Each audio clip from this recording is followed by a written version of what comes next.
আমাদের এক বন্ধু জিজ্ঞাসা করেছে যে কি জিজ্ঞাসা করেছে সেটা বলুন। খনিতে সোনা পাওয়া যায়। আরে ভাই, তুমি তো এখনো আগের যুগে পড়ে আছো। খনি থেকে সোনা না পাওয়া গিয়ে ডায়মন্ড তো পাওয়া যেতে পারতো নাকি? নিঃসন্দেহে তুই ঠিক কথা বলেছিস। এখানে খনিতে কোন কারকে কোন বিভক্তি।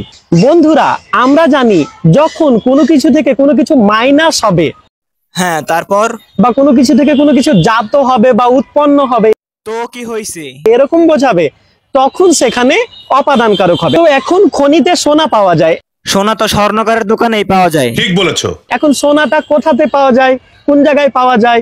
খনিতে। তো খনি থেকে যদি আমরা সোনাটা পাই, খনি থেকে সোনাটা মাইনাস হলো, তাহলে খনিতে হবে অপাদান কারক। বন্ধুরা, একইভাবে গাছ থেকে পাতা পড়ে।